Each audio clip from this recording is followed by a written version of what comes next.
অনেক রিক্সাওয়ালা ভাববে আমি যদি রোজা রেখে রিক্সা চালাই তাহলে কম টাকা রুজি হবে। অনেক ব্যবসায়িক মনে করবে আমি যদি রোজা রেখে ব্যবসা চালাই তাহলে রোজা রাখতে পারবো না, আমার ব্যবসা নষ্ট হয়ে যাবে। না না, রমজানে রোজা ছেড়ে দিলাম, ব্যবসা করি, আমার ছেলে মেয়েরা কি খাবে? লোকের জিজ্ঞেস করলে বলবে হুজুর ছেলে মেয়ের চিন্তায় রোজা রাখতে পারি নাই। এখন আপনাদের কাছকে প্রশ্ন করি, জবাব দিয়ে যাবেন। আপনি থাকলেও যিনি ছেলের জন্য রিজিক বরাদ্দ করেন, আপনি না থাকলেও যিনি রিজিক বরাদ্দ করবেন, এক বাক্যে বলেন সেই মালিকের নাম কি? তাহলে সন্তানের চিন্তায় রোজা ছাড়া যাবে, ব্যবসার চিন্তায় রোজা ছাড়া যাবে, কাজের চিন্তায় নামাজ ছাড়া যাবে? এক বাক্যে না।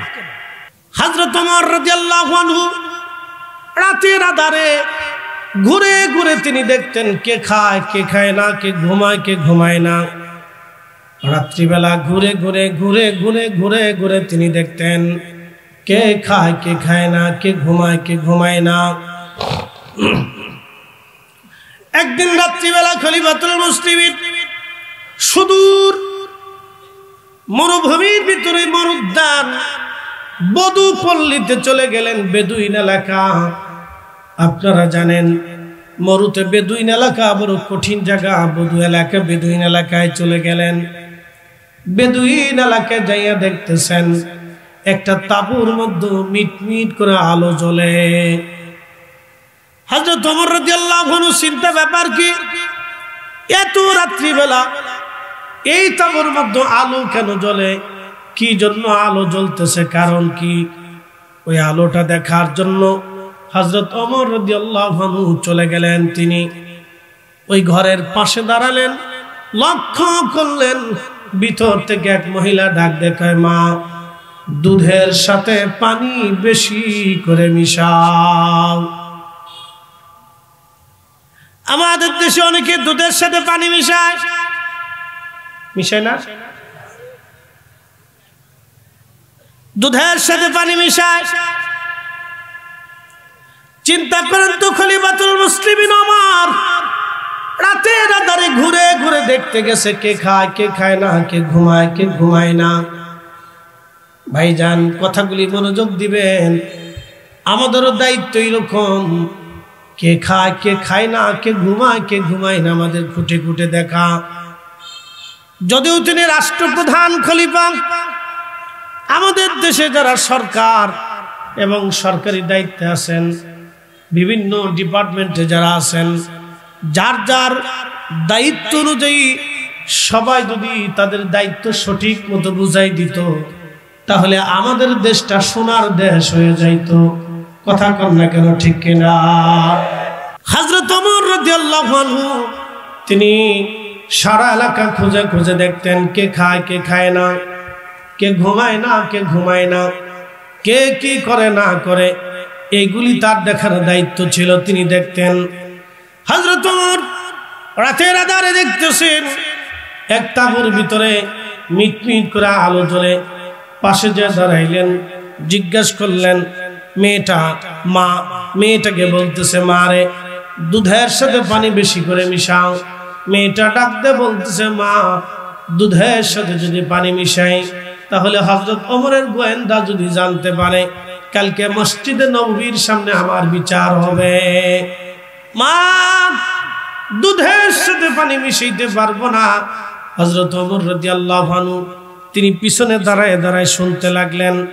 এমন সময় মেয়েকে মা ডাক দিয়ে বলতেছে, মেয়েরে রাতের আধারে ওমরের গোয়েন্দা কোথা থেকে আসবে? মা তুমি দুধের সাথে পানি বেশি করে মিশাও, কেউ দেখবে না।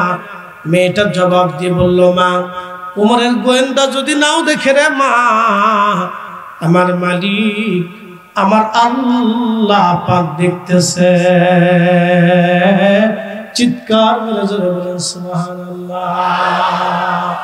হযরত ওমর রাদিয়াল্লাহু আনহু বাড়ি চলে আসলেন, মসজিদে নববীতে নামাজ পড়লেন। সকালবেলা গোয়েন্দা ডিভিশনকে বললেন, যান একটু খোঁজ নিয়ে আসেন এই পরিবারের মধ্যে কারা কারা আছে।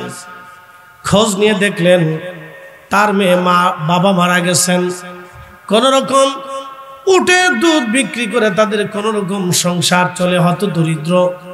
হযরত ওমর রাদিয়াল্লাহু আনহু ছেলেদেরকে ডাক দিলেন, ছেলেদেরকে ডেকে বললেন, ছেলেরা তোমরা বলো কে বিয়ে করতে চাও, কার স্ত্রীর প্রয়োজন আছে?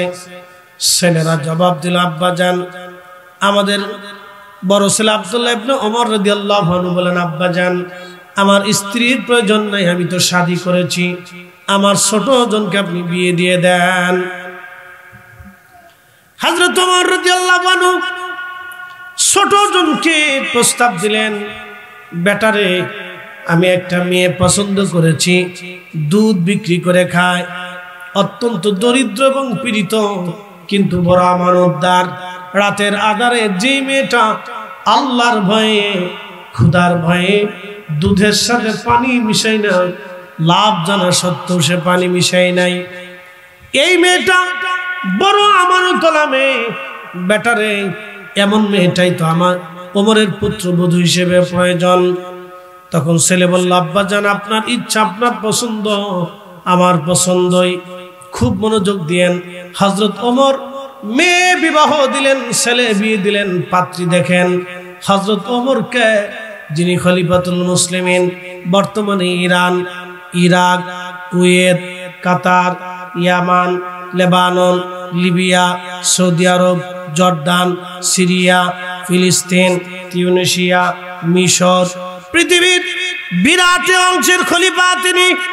একসাথে বলবেন আল্লাহু আকবার। আমার মালিক আমার আল্লাহ বলেন, ইয়া আইয়ুহাল্লাযীনা আমানু, ও ঈমানদার, কুতিবা আলাইকুমুস সিয়ামু কামা কুতিবা আলাল্লাযীনা মিন ক্বাবলিকুম, তোমাদের উপরে মাহে রমজানের রোজা যেভাবে ফরজ করলাম, তোমাদের পূর্ববর্তীদের উপরেও আমি ফরজ করেছিলাম, লাআল্লাকুম তাত্তাকুন, যাতে তোমরা মুত্তাকি হও, যাতে তোমরা মুত্তাকি হও, সেই জন্য মাহে রমজান আমি তোমাদেরকে দিলাম। খুবই মনোযোগ দিয়ে কথা শুনবেন। এই যে মাহে রমজান, রোজা আমাদের মাঝে আসতেছে, মাহে রমজানের জন্য আপনি প্রস্তুতি নেবেন। বলে হুজুর কেমন? এই মাহে রমজানটা নেকের মৌসুম।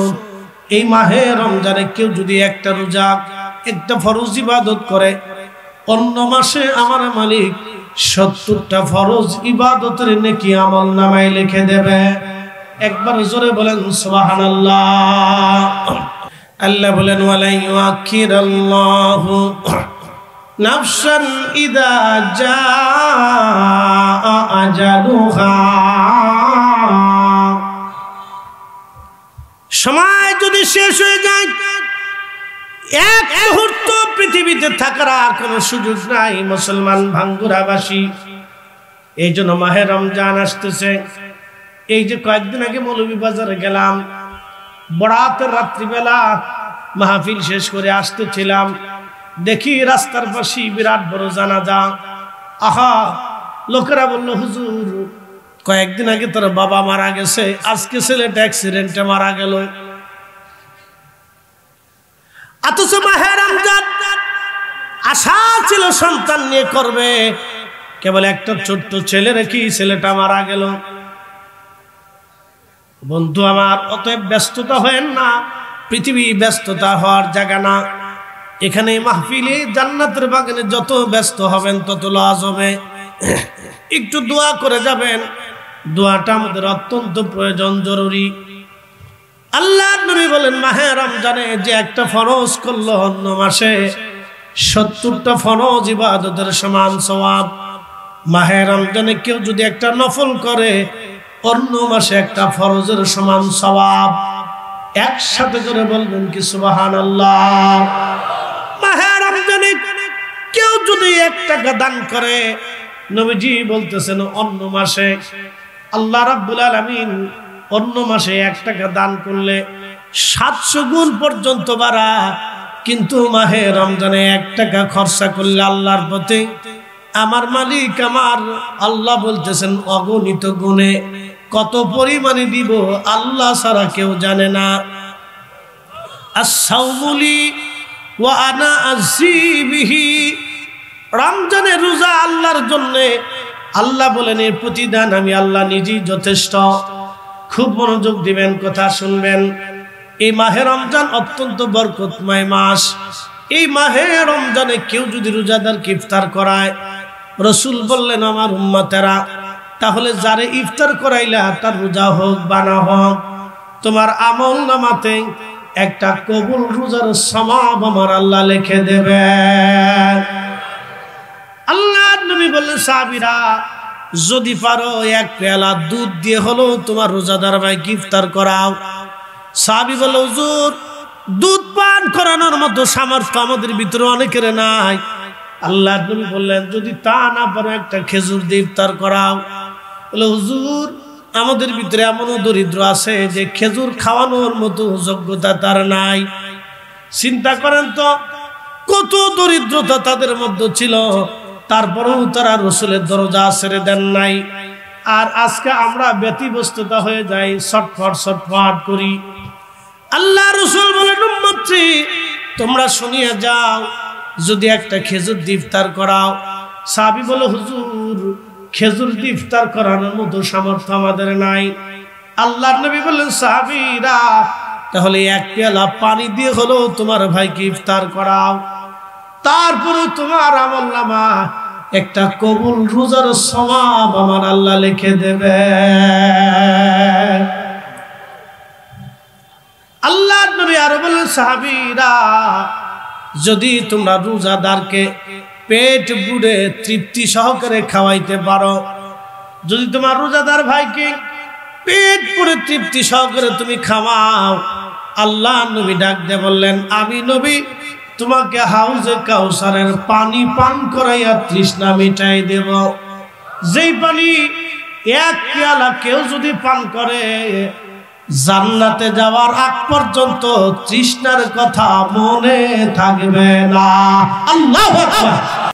প্রিয় উপস্থিতি, এই মাহে রমজানে কেউ যদি রাত জেগে ঈমান ও ইহতিসাবের সাথে মাহে রমজানে রোজা রাখে, রাত জেগে জেগে তারাবির নামাজ আদায় করে, কদরের নামাজ আদায় করে, আল্লাহ তারে এমন ভাবে নিষ্পাপ বানাই দিবে, এমন ভাবে নিষ্পাপ বানাবে যে সদ্য মায়ের পেট থেকে একটা বাচ্চা দুনিয়াতে আসলে যেমন একেবারে নিষ্পাপ হয়ে আসে, আল্লাহ পাক ওই রোজাদারকে এরকম নিষ্পাপ বানাই দিবে। কিন্তু রোজা রাখার শর্তটা কি বলে দিয়ে যায়, রোজাও রাখবেন, মিথ্যা কথা বলবেন, সারাদিন না খেয়ে থেকে কষ্ট করবেন, ফায়দা হবে না। রোজা রাখবেন, গীবত করবেন, সারাদিন না খেয়ে কষ্ট করবেন, ফায়দা হবে না। রোজা রাখবেন, তহমত দিবেন, পায়েসে কথা বলবেন, গালিগালাজ করবেন, হারাম খাবার দিয়ে ইফতার সেহরি করবেন, সারাদিন না খেয়ে কষ্ট করবেন, রোজা হবে না। এই জন্য রমজান আসার পরে রোজা রাখবেন, হালাল খাবার দিয়ে ইফতার করবেন, গীবত ছেড়ে দিবেন, তহমত ছেড়ে দিবেন, মিথ্যা কথা ছেড়ে দিবেন, ফায়সা কথা ছেড়ে দিবেন, ঝগড়া ফাসাদ ছেড়ে দিবেন, বকাবাজি ছেড়ে দিবেন, অন্যায় করা ছেড়ে দিবেন। এই আপনি এই সমস্ত কুখায়েশগুলি যদি ছেড়ে দিয়ে মাহে রমজানের প্রত্যেকটা রোজা আপনি রাখতে পারেন, তাহলে রমজানের শেষ প্রান্তরে আল্লাহ আপনাকে এমন ভাবে পবিত্র বানাবে যে আপনার শরীরে কোনো গুনাহ থাকবে না। একবার জোরে বলা যাবে কি সুবহানাল্লাহ। সাহাবীরা বললেন, হুজুর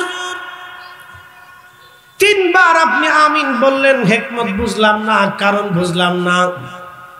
নবীজি বলেন, সাহাবীরা রে, তিনবার আমিন বললাম এই জন্য, প্রথমবার কদম রাখছি, জিবরাইল আমিন এসে বললেন, ইয়া রাসূলুল্লাহ, যে আপনার নাম মুবারক শুনলো কিন্তু দুরূদ শরীফ পড়লো না, তার আখিরাত বরবাদ ধ্বংস হয়ে যাক।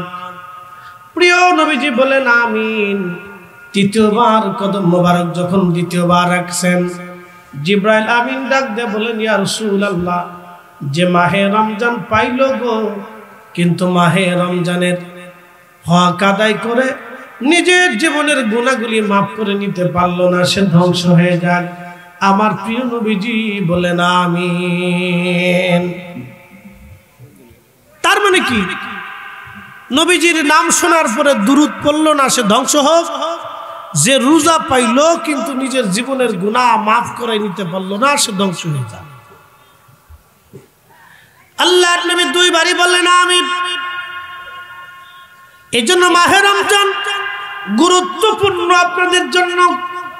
এই রমজানে কখনোই রোজা ছাড়া যাবে না। তারাবির নামাজ কোনো মতেই 8 রাকাত পড়া যাবে না। তারাবির নামাজ 20 রাকাতের কম হবে না। 20 রাকাতের কম বেদাত, 20 রাকাতই সুন্নাত। এই কথাটা মনে রাখবেন। ঈমান ও ইহতিসাবের সাথে তারাবির নামাজ পড়বেন। আর আপনি মাহে রমজানের প্রত্যেকটা রোজাগুলি সূক্ষ্ম মতো আদায় করবেন। এরপরে নবী বললেন, তৃতীয় মিম্বরে যখন কদম রাখলাম, জিবরাইল আমিন বলেন, ইয়া রাসূলুল্লাহ, যে ব্যক্তি পিতা মাতা পাইল কিন্তু খেদমত করে, বাবা মার খেদমত করে জান্নাত নিতে পারলো না, সে ধ্বংস হয়ে যান। আল্লাহর নবী তখন বললেন আমিন। যে বাবা মা পাইল কিন্তু খেদমত করে জান্নাত নিতে পারলো না, সে ধ্বংস হয়ে যান। আল্লাহ রাসূল বলেন আমিন। তিনটে। এক নম্বর, যে মাহে প্রিয় নবীজির নাম শুনলো কিন্তু দুরূদ শরীফ পড়লো না, সে ধ্বংস হোক। যে ব্যক্তি পিতা মাতা পাইল কিন্তু খেদমত করে জান্নাত নিতে পারলো না, সে ধ্বংস হয়ে যাক। যে ব্যক্তি মাহে রমজান পাইল কিন্তু মাহে রমজানের ইবাদত করে জীবনের গুনাহগুলি মাফ করে নিতে পারলো না, সে ধ্বংস হয়ে যাক। আল্লাহর নবী তিনবারই বললেন আমিন। অতএব তিনটা বিষয়টাকে আপনারা অত্যন্ত গুরুত্বের সাথে দেখবেন। প্রিয় নবীজির দুরূদ শরীফটাকে আপনারা বরাদ্দ করবেন। এই দুরূদ শরীফের অত্যন্ত বরকত এবং ফজিলত। যত দূর সম্ভব দুরূদের আমলগুলি আপনারা বাড়াবেন, যত বেশি পরিমাণে করবেন আল্লাহর পক্ষ থেকে তাইদ মদদ তত বেশি আসবে। মাহে রমজানের অত্যধিক পরিমাণে ইবাদত বাড়াবেন। শোনেন, একবার রোজা চলে গেলে আর জীবনেও কোনোদিন মাহে রমজান আপনি পাবেন না। যেই রোজা চলে যাবে সেই রোজা আর কোনোদিন আপনি পাবেন না। যেই রোজা চলে যাবে সেই রোজা আর কোনোদিন আপনি পাবেন না। ও নবীর উম্মত ভাঙ্গুরাবাসী, একবার বাবা মা যদি মৃত্যুবরণ করে আর বাবা মা আপনি পাবেন না। অতএব বাবা মা থাকতেই বাবা মার হক আদায় করে, খেদমত আদায় করে আপনি জান্নাত কিনে নিয়ে যেতে হবে। প্রিয় উপস্থিতি, হাজিরিন, আল্লাহ রাসূল হুজুর করিম সাল্লাল্লাহু আলাইহি ওয়াসাল্লাম একদিন মসজিদে নববীর সামনে সাহাবায়ে কেরাম নিয়ে বসে আছেন। এমন সময় একজন বৃদ্ধা নারী আসলো। আল্লাহর নবীজি তার গায়ের চাদর মোবারক বৃদ্ধা নারীর জন্য বিছাই দিলেন। ওই বৃদ্ধা নারী চাদরের উপরে বসলেন। আল্লাহর নবী নিজেও বসলেন। ওই বৃদ্ধা নারী কি যেন বলতে লাগলেন, আর আল্লাহর নবী বিনয়ে বিনয়ে তার কথাগুলি শুনতে লাগলেন। বিনয়ে বিনয়ে কথাগুলি শুনে, বিনয়ে বিনয়ে কথাগুলি শোনা শেষ, বৃদ্ধা নারী দাঁড়াইলেন। আল্লাহর নবী দাঁড়ায় গেলেন। সাহাবীরা বলেন, ইয়া রাসূলুল্লাহ, বিষয়টা বুঝলাম না, আপনি কেন বৃদ্ধা নারী দেখে আপনার চাদর বিছাই দিলেন, আবার আপনি বসলেন? সে কি যেন বলল, বিনয়ে বিনয়ে আপনি কথাগুলি শুনলেন। নবীজি, আপনি বৃদ্ধা নারী দাঁড়াইলেন, আপনি দাঁড়ায় গেলেন। ওই মহিলাকে এমন ভাগ্যবতী যিনি আপনি নবী চাদর বিছাই দিয়ে তার সম্মান দিলেন। আল্লাহর নবী ডাক দিয়ে বলেন, সাহাবীরা, তোমরা তারে চিনো নাই? তিনি আমার ধাত্রী মা হালিমাতুস সাদিয়া রাদিয়াল্লাহু আনহা। তিনি এক বিশেষ প্রয়োজনে আমার কাছে মা এসেছিলেন। ছোট্টকালে যিনি আমাকে মায়ের আদর দিয়া লালন পালন করিয়া মা আমারে বড় করেছিলেন। আমার জননী, আমার মা তিনি এসেছেন। ধাত্রী মা, তিনি তো আমার মা। আমি তার দুগ্ধ পান করে বড় হয়েছি। ও সাহাবীরা, আমি আমার চাদর বিছাই দিয়ে তারে বসার ব্যবস্থা করেছি, সম্মান করেছি। আল্লাহর নবী প্র্যাকটিক্যাল শিক্ষা দিলেন একটা মাকে কিভাবে সম্মান করা লাগবে। প্রিয় নবীজি প্র্যাকটিক্যাল ভাবে এটা আমাদেরকে শিখাই দিয়ে দিলেন। তিনি দাঁড়াইলেন, নবীজি দাঁড়িয়ে গেলেন। বহুদূর পর্যন্ত দেখা যাইতেছিল আল্লাহর নবী দেখেন মহিলা হেঁটে হেঁটে চলে যায়, হযরত হালিমা হেঁটে হেঁটে চলে যায়। আমার নবীজি দাঁড়ায় দাঁড়ায় দেখতে লাগলেন, পথের দিকে নবীজি তাকায় রইলেন। ওগো মা, তুমি এ ধরনের শ্রেষ্ঠ নিয়ামত, তোমারই পদতলে রয়েছে জান্নাত, তোমারই পদতলে রয়েছে জান্নাত। ওগো মা, তুমি এ ধরনের শ্রেষ্ঠ নিয়ামত, তোমারই পদতলে রয়েছে জান্নাত। এজন্য প্রিয় নবী বললেন, বাবা মা পাইল কিন্তু খেদমত করে জান্নাত নিতে পারল না, সে ধ্বংস হয়ে যাক, তার আখিরাত বরবাদ হয়ে যাবে। এই জন্য আপনারা এই বিষয়টা সচেষ্ট হবেন।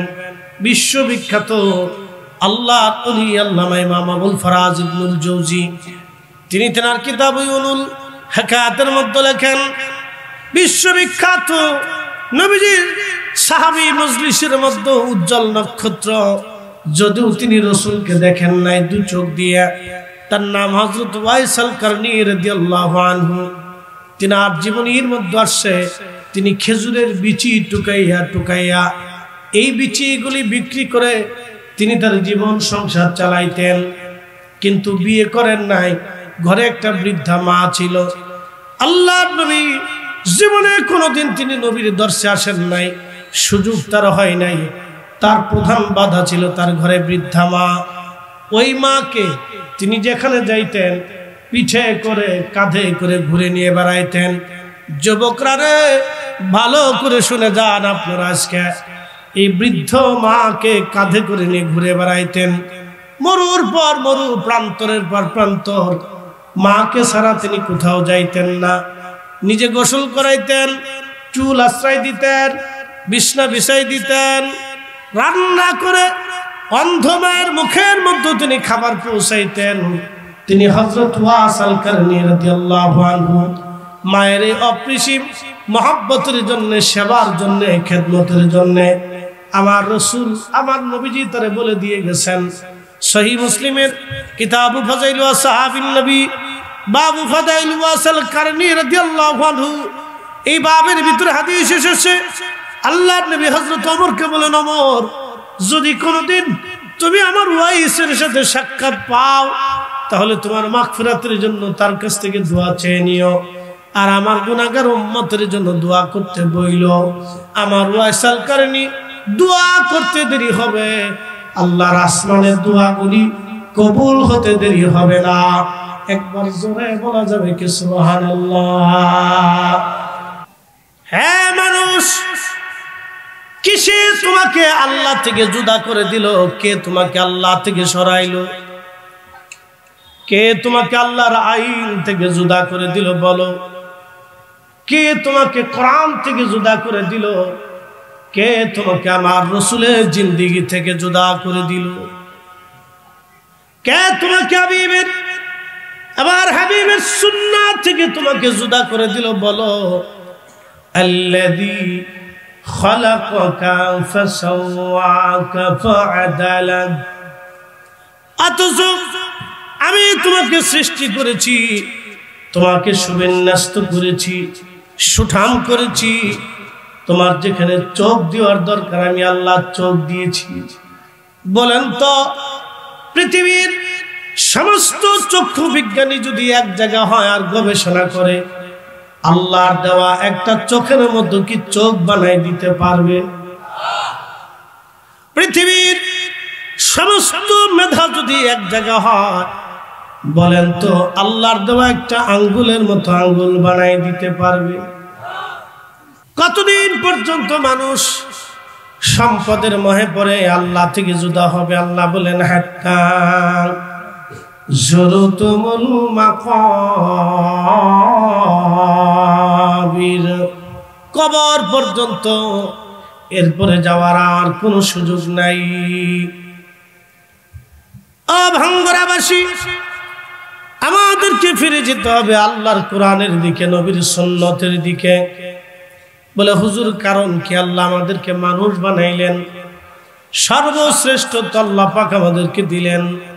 আল্লাহ আমাদেরকে বললেন, হে মানব, তোমাকে সৃষ্টি করলাম, সুবিন্যস্ত করলাম, সুঠাম করলাম আমি রব। ফি আইয়ি সূরাতিন মা শাআ রাক্কাবাক, আমি রব যেইভাবে চেয়েছি তোমাকে সেইভাবে সৌন্দর্য দিলাম। একজনের নাকের সাথে আর একজনের নাকের কোনো মিল নাই, একজনের চোখের সঙ্গে আর একজনের চোখের কোনো মিল নাই, একজনের হাতের সঙ্গে আর একজনের হাতের কোনো মিল নাই, একজনের বডির সঙ্গে আর একজনের বডির কোনো মিল নাই, একজনের কণ্ঠের সঙ্গে আর একজনের কণ্ঠের কোনো মিল নাই, একজনের দেহের সঙ্গে আরেকজনের দেহের কোনো মিল নাই। একবার জোরে বলেন, এই মহাবিজ্ঞানীর নাম কি? আল্লাহ ডাক দিয়ে বললেন, হাবিব উম্মতকে জানায় দেন, বন্ধু উম্মতকে জানান, আমি রব, আমি আল্লাহ। দিন থেকে রাত্র বের করি, রাত্র থেকে আমি আল্লাহ দিন বের করি। পৃথিবীর সমস্ত শক্তি যদি এক জায়গা হয়, তাহলে একটা মিনিট সূর্যকে আগে উঠাইতে পারবেন না, 1 মিনিট পরেও সূর্য আপনি উঠাইতে পারবেন না। এই সূর্যটা আল্লাহর আইন, মানে আশ-শামসু ওয়াল কামারু বিহুসবানি ওয়ান নাজমু ওয়াশ-শাজারু ইয়াসজুদান। এই সূর্যটা আল্লাহর আইন, মানে সূর্য তার নিজস্ব কক্ষপথে পরিভ্রমণ করে, চাঁদ তার নিজের কক্ষপথে পরিভ্রমণ করে। আল্লাহ পাক বলতেছেন, নক্ষত্রগুলি আমি আল্লাহকে সেজদা দেয় এবং গাছ আমি আল্লাহকে সেজদা দেয়। গাছে আল্লাহকে সেজদা দেয়, মাছে আল্লাহকে সেজদা দেয়, সমস্ত মাখলুকগুলি আল্লাহকে সেজদা দেয়। অপর আয়াতে আমার আল্লাহ পাক বলতেছেন, আলাম তারা আন্নাল্লাহা ইয়াসজুদু লাহু মান ফিস সামাওয়াতি ওয়া মান ফিল আরদ। আল্লাহ বলতেছেন, হাবিব আপনি কি দেখেন নাই আসমান জগৎ, জমিন জগতের ভিতরে যা কিছু আছে সব আমি আল্লাহকে সেজদা দেয়। একসাথে বলবেন কি আল্লাহু আকবার? সব আল্লাহকে সেজদা দেয়। তাহলে বলেন আমরা সেজদা দিব কাকে?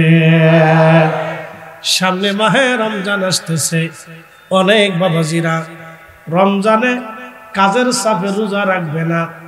রাব্বির হামহুমা কামা রাব্বায়ানি সগীরা।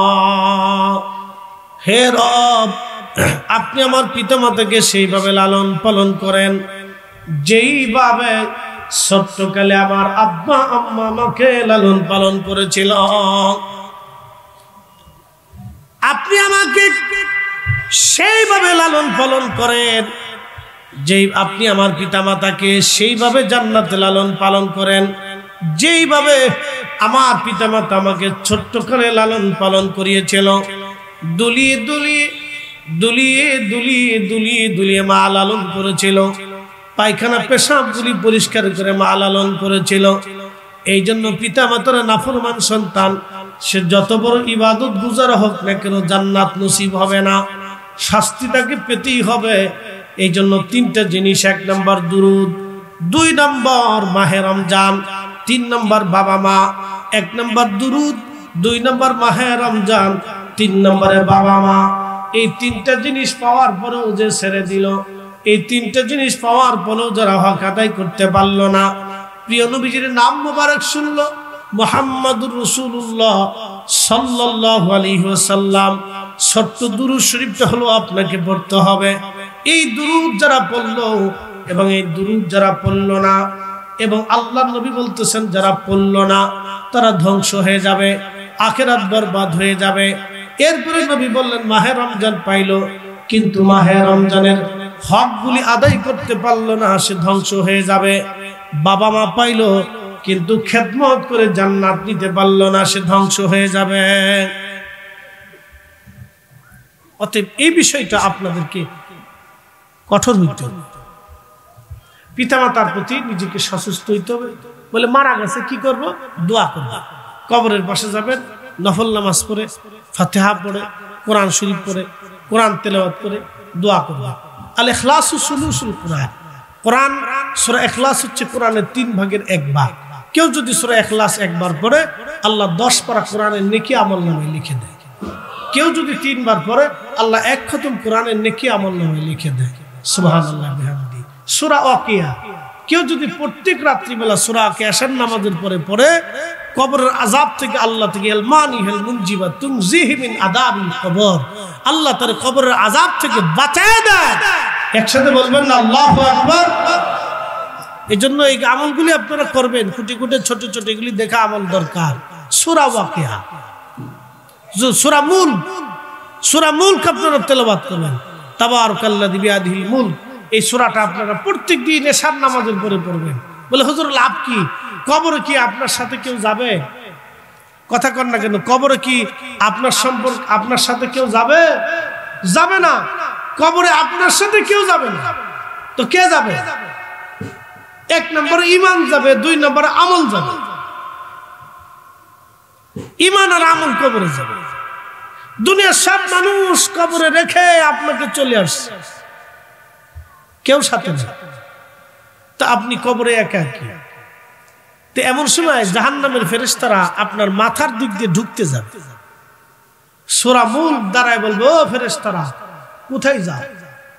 কে এ বান্দা পাপিষ্ট, তারে আমরা আযাব দেওয়ার জন্য আসছি। সূরা মুলক ডাক দিয়ে বলবে, আমার এই রাত জেগে জেগে সে তেলাওয়াত করতো, প্রত্যেক দিন এশার পরে আমার সে তেলাওয়াত করতো। আমি যত সময় আছি তত সময় এই কবরে ঢুকতে পারবা না। একসাথে বলা যাবে সুবহানাল্লাহ। আহা, সূরার নাম কি? জোরে কন্যা, সূরার নাম কি? মুলক। পড়বেন না ছাড়বেন? পড়বেন। আল্লাহর নবী বললেন, ওই জাহান্নামের ফেরেশতারা পায়ের দিক থেকে ঘুরিয়া আবার আসবে বান্দারে আযাব দেওয়ার জন্য। সূরা মুলকটা দৌড়াইয়া সূরা মুলকটা আবার পায়ের সামনে যা দাঁড়ায় থাকবে। ও ফেরেশতারা কোথায় যাও? বলে এই বান্দারে আযাব দেওয়ার জন্য যাচ্ছি। তখন সূরা মুলক ডাক দিয়ে বলবে, ফেরেশতারা রে, আমার এই বান্দা প্রত্যেক দিন রাত জেগে জেগে আমার তেলাওয়াত করতো, অতএব শুনে নাও আজকে আমি যত সময় আছি এই কবরে তোমরা ঢুকতে পারবা না। ফেরেশতারা ডাক দিয়ে বলবে, রব, এমন একজনের কবরে আপনি আমাদেরকে পাঠাইলেন, আপনার সূরা মুলকের জন্য কবরে ঢোকা দেয়। আল্লাহ ডাক দিবে, ফেরেশতারা রিটার্ন করে তোমরা চলে আসো। আমার বান্দা প্রত্যেকদিন রাত জেগে এশার নামাজের পরে সূরা মুলক তেলাওয়াত করত, সূরা মুলক তাকে পাহারা দিচ্ছে, তোমরা ফিরে চলে আসো। আমি মালিক, আমি আল্লাহ তার জীবনের গুনাহ মাফ করে দিয়ে তার কবরের আযাব আমি আল্লাহ মাফ করে দিলাম। একসাথে বলেন আল্লাহু আকবার। সূরার নাম কি? মুলক। তো এখন কি তেলাওয়াত করার দরকার? তেলাওয়াত না করলে তো আপনি বরকত পাবেন না। কবরের আযাব থেকে যদি বাঁচতে হয়, বন্ধু বান্ধব আত্মীয় স্বজন সব আপনার থেকে জুদা হয়ে গেল, আহা, কেউ সাথে নেই। সূরা মুলক আপনাকে পাহারা দিবে সেই বিষয়। এগুলি কিছু বিষয় আছে আমল আমাদের করাটা অত্যন্ত জরুরি। তবে একটা কথা মনে রাখবেন, সব সময়ের জন্য হালাল খাবারটা ইবাদত কবুলিয়াতের প্রথম শর্ত। কোন খাবার? হালাল খাবার। হালাল খাবার না হইলে ইবাদত কবুলিয়াতের যোগ্যতা রাখে না। হালাল খাবার, এই হালাল খাদ্য না হইলে ইবাদত কবুল হবে না। হালাল খাবার। এই জন্য আগের যুগের মানুষ কৃষি ক্ষেত কামার করে খাইতো, মাঠে ঘাটে যাহা আসতো এটা দিয়ে রুটি রুজি চলত, যার কারণে তাদের খাবারের ভিতরে কোনো ভেজাল ছিল না। পরিচ্ছন্ন খাবার ছিল, যতটুকু ইবাদত করছে আল্লাহর কাছে কবুল হয়েছে। এখন আমরা ইবাদত করি, দোয়া করি, কিন্তু মঞ্জুর হয় না। বলে হুজুর দোয়া করি কবুল হয় না, কারণটা কি? আমাদের গুনার জন্য, অপরাধের জন্য আমাদের দোয়া কবুল হয় না। আমাদের অপরাধের জন্য দোয়া কবুল হয় না। একটা ঘটনা না বললেই নয়, আমরা যে বিষয়ে আলোচনা দিচ্ছেন এটা ফার্স্টে দেওয়া উচিত ছিল। এই বিষয়টা এখন শেষ না, এখন ওয়াজের শেষ ইতির সময়। একটা ঘটনা বলে শেষ করবো, এই বিষয়ের উপর আর আজকে আলোচনা করব না। যে বিষয়টা, এই বিষয়টা এখন আর সুযোগ নাই। তারপরেও এই বিষয়টা হলো অত্যন্ত এশকের বিষয়। প্রথম মধ্যে শুরু করলে হয়তো কিছুটা বেনিফিট ভাইরা আবদার করছে, সুযোগ নাই। আমি একটা ঘটনা আপনাদের সামনে উপস্থাপন করি, একসাথে বলেন তো আল্লাহু আকবার। দোয়া কেন কবুল হয় না? মুসা আলাইহিস সালামের জমানায় বৃষ্টি নেই। ইমাম আবুল ফারাজ ইবনুল জাওজি উইনুল হাকায়াতের মধ্যে লিখছেন, মুসা আলাইহিস সালামের জমানায় বৃষ্টি নেই, প্রচন্ড বৃষ্টির অভাবে খরা দুর্ভিক্ষ পড়ে গেছে। এখন তো সেলো মেশিন হইছে, ডিপ কল হইছে, পানি ইচ্ছা করলে মেশিন স্টার্ট করলে পান।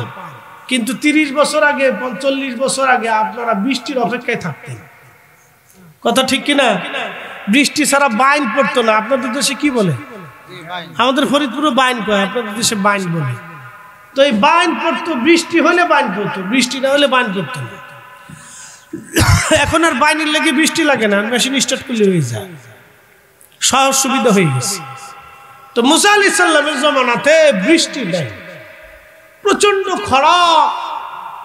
এই খরায় মানুষ অতিষ্ঠ হয়ে গেছে, খেজুর গাছ শুকিয়ে গেছে, ঘাস তরুলতা পাতা মরে যাচ্ছে, উট দুম্বা ছাগলগুলো দুর্বল হয়ে গেছে। গরমে মানুষ অতিষ্ঠ হইয়া উম্মতরা মুসা আলাইহিস সালামকে বলতেছে, হুজুর বৃষ্টির দরকার, তা আপনি একটু দোয়া করেন। মুসা আলাইহিস সালাম বলেন, ঠিক আছে দোয়া করবো, তো সবাইকে ডাকো, বনি ইসরায়েলের যারা আছে সবাই যেন আসে। তো লক্ষ লক্ষ লক্ষ লক্ষ বনি ইসরায়েল উপস্থিত হয়েছে। এখন যেটা ইসরায়েল, এটা কিন্তু বনি ইসরায়েল অরিজিনাল না, এটা হলো ভাড়াইটের ডুপ্লিকেট, রোহিঙ্গা। বুঝতে পারছেন? এই যে ফিলিস্তিনের সাথে যে ইসরায়েলের যুদ্ধ, এটা কিন্তু অরিজিনাল ইসরায়েলি না, এটা হলো ভাড়াইটের ইসরায়েল, এটা অরিজিনাল না। তো মনোযোগ দিয়ে, হাজরাতে মুসা নবী, না কষ্ট হচ্ছে আপনাদের? 15 মিনিট পার হয়ে কিন্তু আধা ঘন্টা হয়ে গেছে। আরো কি 5 মিনিট চলবে ইনশাল্লাহ? তাহলে একসাথে বলেন আল্লাহু আকবার। না শোনেন, কিছু মানুষের হলো বেশি তাড়াহুড়া, এরা চলে গেছে, কারণ এদের চিন্তা হলো আমরা মরতাম না, দুনিয়াতে বেশি দিন বেঁচে থাকবো, তো আজকে আর নাই, আগামী আবার আরেকদিন বসবো না। কিন্তু এই বসার আগে যে কবরে চলে যাবে তার হিসাব নাই। কথা ঠিক কিনা? অনেকের হিসাব এরকম আছে যে দুনিয়াতে বহুদিন বাঁচবো। যাই হোক, কিছু মানুষের অতিষ্ঠতা এরকম আছে। এই ঘটনাটা বলেই দোয়া করবো আপনাদেরকে নিয়ে, খুব গুরুত্বপূর্ণ। তো সবাই ডাকছে, হাজার হাজার বনি ইসরাইলের মানুষ উপস্থিত। তো সবাই উপস্থিত হয়েছে, বিপদে পড়ছে না, সবারই তো বিপদ, বৃষ্টি না থাকলে সবার বিপদ। তো সবাই আসছে, আয়েশা মুসা আলাইহিস সালাম দোয়া শুরু করছে, আল্লাহ বৃষ্টি দেন, আল্লাহ বৃষ্টি দেন, আল্লাহ বৃষ্টি দেন। বৃষ্টি তো হইলই না, আকাশের 2-1 টুকরা মেঘ যা আছে তাও পরিষ্কার হইয়া আরো গরম পড়া শুরু হয়েছে। বনি ইসরাইল বলল, হুজুর বৃষ্টি তো হলোই না, আরো প্রচন্ড মেঘ, আকাশ পরিষ্কার হইয়া একেবারে আরো গরম পড়া শুরু হয়ে গেল গো নবী, কি করব আমরা? হযরত মুসা আলাইহিস সালাম বললেন, তাহলে এক কাজ করো, তোমাদের মধ্যে যারা গুনাহ করছো তারা চলে যাও, যারা গুনাহ করো নাই তারা বসে থাকো। কি বুঝলেন? এই আমার দিকে তাকান, জিভ টিপ দিন। অনেকে জানি যে মরে যাবেন, কিন্তু তো মাঠ ছাড়বেন না। হ্যাঁ, এটা তো ভালো গুণ যে আমরা শোনার জন্য আসছি, এটা বেহেশতের বাগান, এটা আপনার জীবন চলে যাক, কিন্তু মাঠ ছাড়বো না। তো যারা মাঠ ছাড়েন নাই তারা পাক্কা সাক্কা, আর যারা মাঠ ছাড়ছে ও মনে করেন যে ওই কি বলে আপনার এই বোম ফুটার আগে মনে করেন যে ও শেষ, ও এই দুনিয়াত নাই, ও পলাইছে। এলা মুসলমান দিয়ে আমাদের 4 পয়সা কাজ নাই। মুসলমান যদি দেখতে চান তো ফিলিস্তিনের এই গাজার মুসলমান দেখতে হবে। ওরা হলে একবারে সাক্কা পাক্কা মুসলমান, কথা কার না ঠিক কিনা? ও জীবন চলে যাবে, দরজা ছাড়বে না। ও দেশের নারী দেখেন তো, আর আমার দেশের বেডি দেখেন। ও দেশের নারী তার বাচ্চা হাত নাই পা নাই, শহীদ হইয়া রক্ত মাখা অবস্থায় মহিলা বাচ্চা বুকের ভিতর জড়াই ধরে রাখছে, কিন্তু হেজাব খুলে নাই, তার হেজাব ছুটে নাই, বুরকা ছুটে নাই। আর আমার দেশের বেডি সুখেও বুরকা পরে না, দুঃখেও বুরকা পরে না। কি কথা কর না? তো দেশের মহিলা আর আমার দেশের মহিলা এক না। ও দেশের মুসলিম নারী আর আমার দেশের মুসলিম নারী এক না। তফাৎটা বুঝতে হবে। এগুলো আমাদের বুঝার কিছু আছে, শিখার আছে। বাচ্চা শহীদ হয়ে গেছে, হাত পা নাই, রক্ত মাখা অবস্থা, তো তারপরও নারী হেজাব খুলে। আর আমার দেশের বেডিরা, বেডিতে একদিকে বুরকা থেকে, একদিকে কাপড় থেকে, আর একদিকে আর ছাগল থেকে আর একদিকে।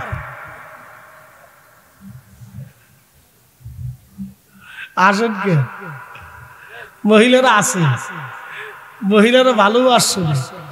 এই বেডিরা ভালো আসছে, এই বেড়ারাই খালি এই বিড়ির দান্দা। হ্যাঁ, বেড়া গাড়ি খালি বিড়ি টানা লাগে, বিড়িটা লাগে না, তার ফান টানাই না, চুপচাপ বসে ওয়াজ শুনে আর শিখে। ঠিক আছে, মহিলার এই দিক দিয়ে ভালো। হযরত মুসা নবী ডেকে বলছে, উম্মতের আরে জীবনে গুনাহ যার আছে চলে যাও, বাকিরা তোমরা বসে থাকো। মুসা আলাইহিস সালাম দেখলেন উম্মতের 90% চলে গেছে, মাত্র 10% আছে। ওই 10% নিয়ে দোয়া শুরু করলেন, আল্লাহ বৃষ্টি দেন। কিন্তু বৃষ্টি হয় না, আরো গরম পড়া শুরু হয়েছে। উম্মত বলে, হুজুর বৃষ্টি তো হলোই না, আরো বেশি গরম পড়া শুরু হয়েছে। মুসা নবী ডাক দিয়ে বললেন, তোমাদের মধ্যে জীবনে একটা গুনাহ যে করছো সে চলে যাও, আর একটা গুনাহ যে করো নাই সে বসে থাকো। সব চলে গেছে।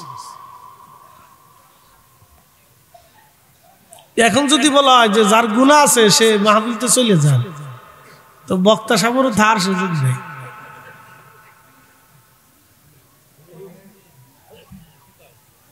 কথা কি মিশে কথা কইছি?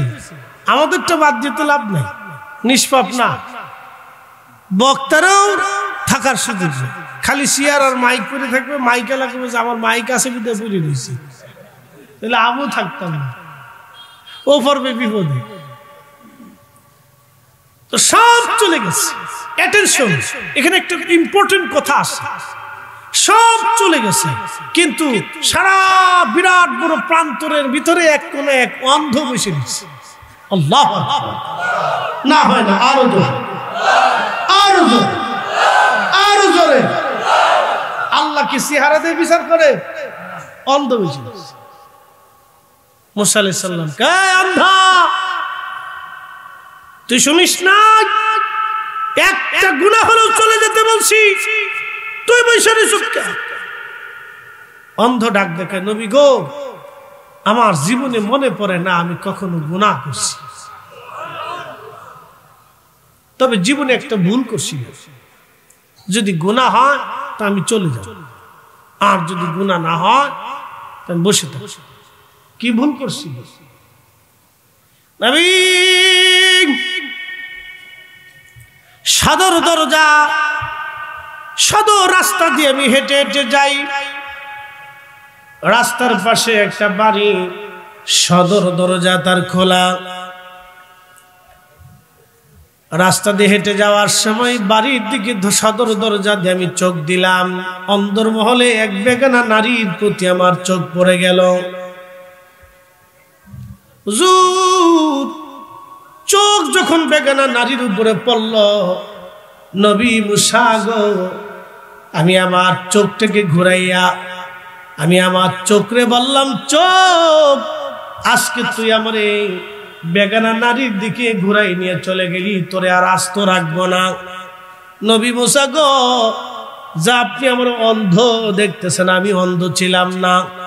আমি আমার চোখরে শাস্তি দেওয়ার জন্য আমি আমার চোখগুলি নষ্ট করে ফেলে দিয়েছি, অন্ধ হয়ে গেছি। নবী গো, যদি গুনাহ হয় আমি চলে যাব, আর যদি গুনাহ না হয় আমি বসে থাকবো। মুসা নবী চোখের পানি ছেড়ে দেখে, অন্ধরে, গুনাহ থেকে বাঁচার জন্য তুমি তোমার চোখকে নষ্ট করে ফেলছো, তওবা করেছো তুমি, যা, তোর একটা গুনাহও নাই রে, তুই আজকে হাত বাড়া, তুই দোয়া না করলে বৃষ্টি আজ হবে না। চিৎকার মেরে জোরে বলেন আল্লাহু আকবার। আল্লাহু আকবার বলবো,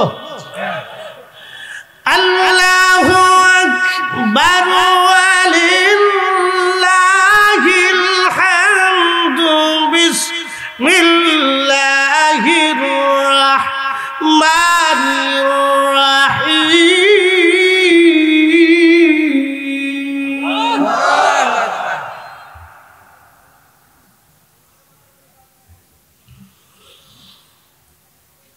إنما المؤمنون الذين إذا ذكر الله وجلت قلوبهم। মুমিন তো তারাই আল্লাহর স্মরণ অন্তরে আসার সঙ্গে সঙ্গে আল্লাহর ভয়ে অন্তরটা থরথর করে কাঁপতে থাকে। ওই অন্ধা বেগানা নারীর দিকে তাকাইয়া ঘুরাইয়া চোখরে বলল, চোখরে, তোরে আর আজকে আস্ত রাখবো না, তুই আজকে আমার বেগানা নারীর দিকে ঘুরাইলি। এই বলিয়া চোখ নষ্ট করে ফেলল। হযরত ইমাম আবুল ফরাজ জৌজি লিখতেছেন, অন্ধ হাত বাড়াইছে, হাত বাড়ানোর পরে আমার মালিক আল্লাহর আকাশে মেঘ জমে গেল, অঝোর দ্বারা বৃষ্টি পড়া শুরু হয়ে গেল।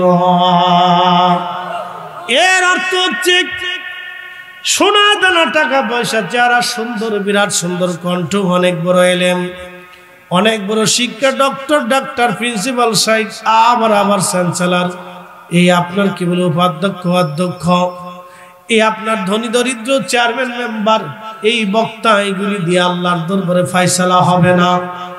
আল্লাহর কোরআন বলতেছে, ইন্না আকরামাকুম ইনদাল্লাহি আতকাকুম, যার অন্তরে আল্লাহর ভয় বেশি, আমার মালিকের দরবারে তার দাম বেশি। যার অন্তরে আল্লাহর ভয় বেশি, আমার মালিকের দরবারে তার দাম বেশি। ও দিন মজুর হতে পারে, রিক্সাওয়ালাও হতে পারে, অটোওয়ালাও হতে পারে, সাধারণ শ্রমিক হতে পারে, ভিখারি হতে পারে, অথবা একজন সাধারণ দরিদ্র মিসকিন হতে পারে। যার অন্তরে আল্লাহর ভয় বেশি, তার দাম আল্লাহর দরবারে বেশি, তার দাম আল্লাহর দরবারে বেশি। তেলের গাড়ি তেলে চলে, হাওয়ার গাড়ি হাওয়ায় উড়ে, বিনা তেলে চালায় গাড়ি নবী সুলাইমান। আমরা সেই মুসলমান, আমরা সেই মুসলমান,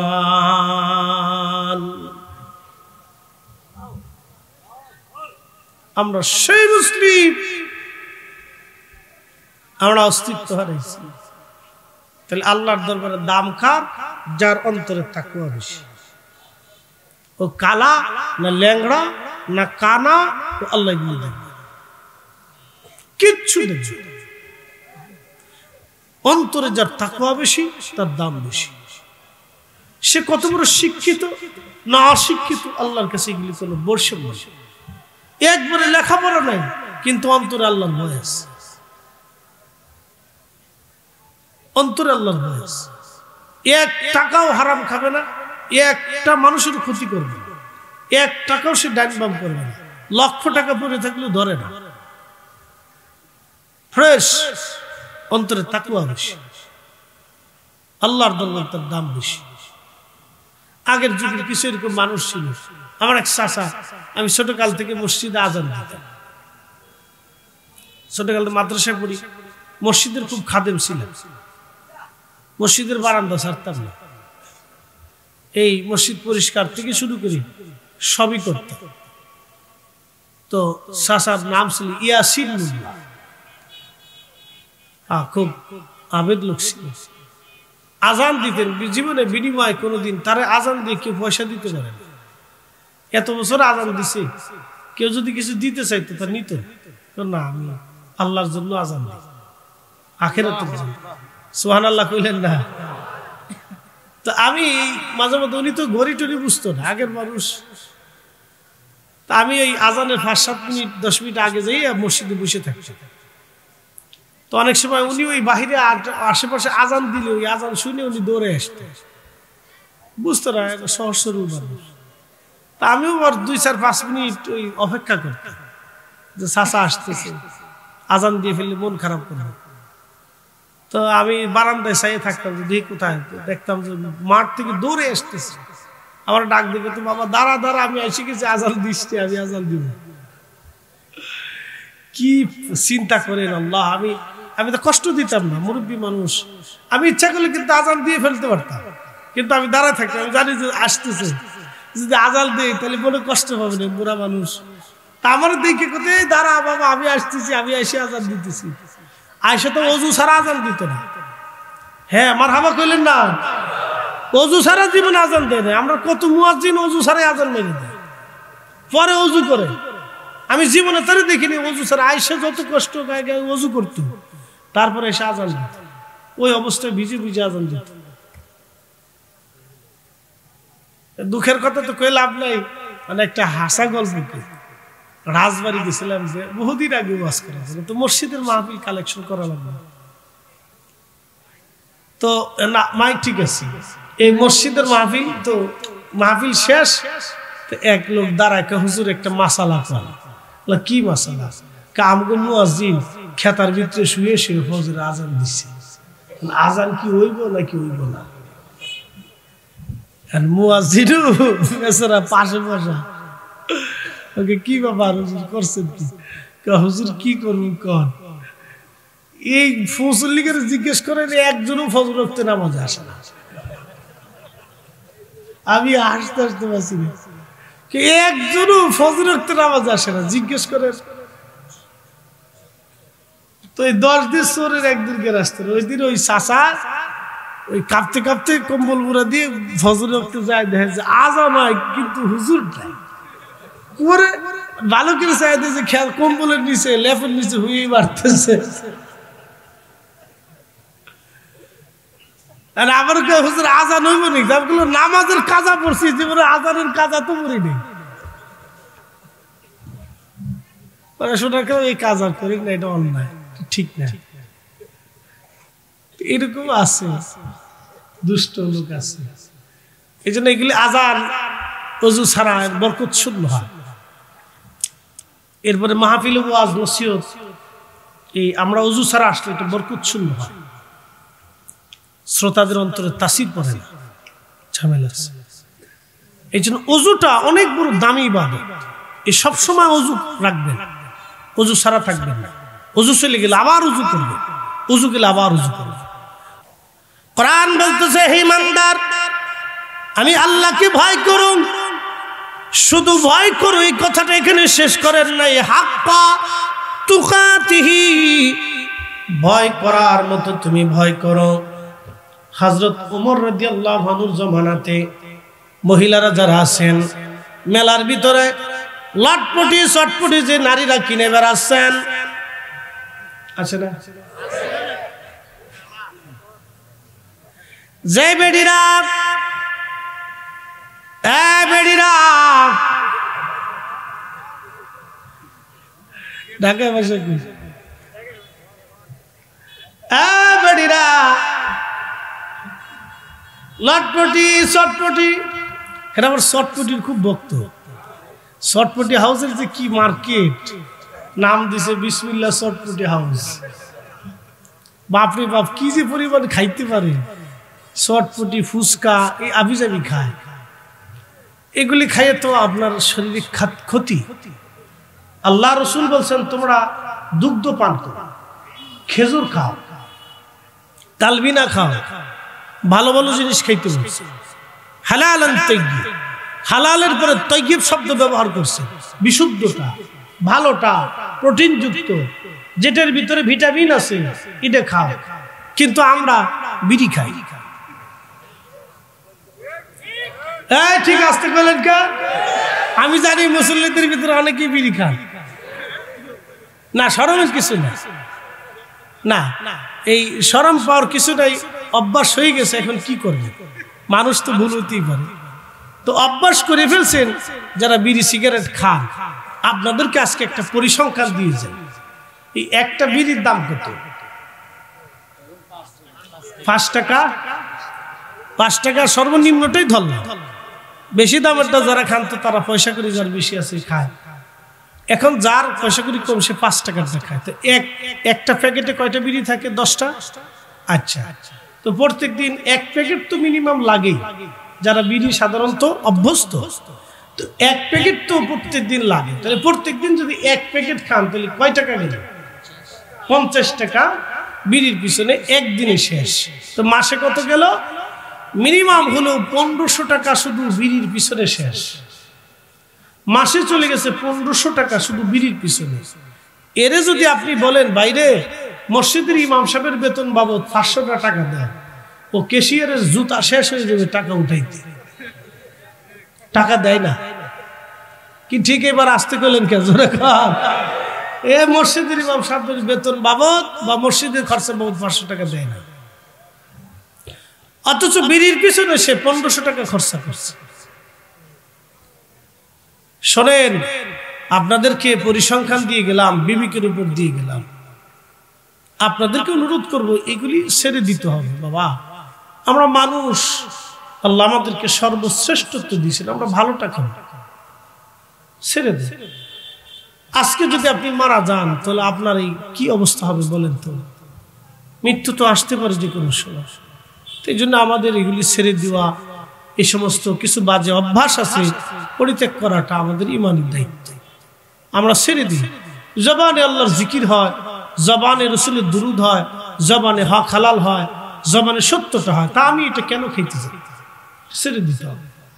আল্লাহ যেন তৌফিক দেয়, এই রমজান থেকে যেন আল্লাহ তৌফিক দেয়। সকলে বলে না আমিন। ছেড়ে দিই, ওগুলো বাতিল করে। প্রিয় উপস্থিতি, খুবই মনোযোগ দিয়ে শুনিয়া যান।